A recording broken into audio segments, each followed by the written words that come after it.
Dears നല്ലൊരു ഭംഗിയുള്ള കൂണ് കണ്ടപ്പോൾ വീഡിയോ എടുത്തതാണേ. നല്ല ഭംഗിയുണ്ടല്ലേ, പേപ്പർ പോലെ കനല്ല, നല്ല ഞങ്ങൾക്ക് നല്ല ഇഷ്ടമായി കേട്ടോ. കഴിക്കാൻ പറ്റിയ കൂണൊന്നല്ല കേട്ടോ, നല്ല ഭംഗിയുണ്ട് കാണാമെന്നുള്ളൂ. അപ്പം അങ്ങനെ എടുത്തു. അതിൻ്റെ താഴത്തു കൂടെ നിറയെ കുഞ്ഞു കുഞ്ഞു മുട്ട് പോലെ ഉണ്ടായിരുന്നു, നിറയെ ഉണ്ടായിരുന്നു.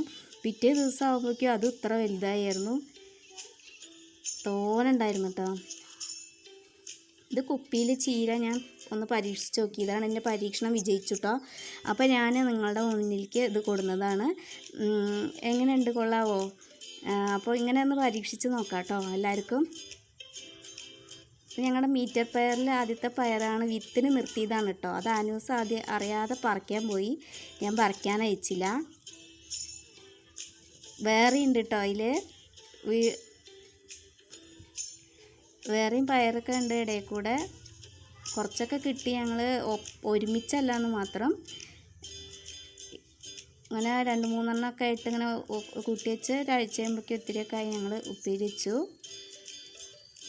ഇത് ആദ്യത്തെ കൊണ്ട് ഇങ്ങനെ കാണിച്ചെന്ന് മാത്രമേ ഉള്ളൂ. നല്ല നീളമുണ്ട് അല്ലേ, നല്ല പയറായിരുന്നു കേട്ടോ. അതിൻ്റെ ഇടയിൽ കൂടെ ഒക്കെ ഉണ്ട്.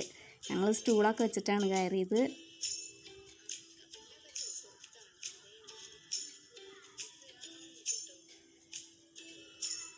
എൻ്റെ തക്കാളി ചെടി കണ്ടോ, തക്കാളി ചെടിയിലത്തെ കായകളൊക്കെ താഴത്ത് കിടക്കണം, എന്താണെന്ന് പറ്റിയറിയില്ല. കുട്ടികളാണോ എന്ന് വിചാരിച്ചു ആദ്യം. കുട്ടികൾക്കൊന്നും പറിക്കാനും പറ്റില്ല, അവരൊന്നും അങ്ങനെ ചെയ്യില്ല, കുട്ടികളൊന്നും ചെയ്യില്ലല്ലോ. അപ്പം അങ്ങനെ ഇതെന്താ പറ്റിയെന്നറിയില്ല. ആദ്യം സങ്കടമൊക്കെ ആയി, പിന്നെ വിചാരിച്ചു 4 പോയ ഒരു 10 ഉണ്ടാക്കാമല്ലോ എന്ന് കരുതി.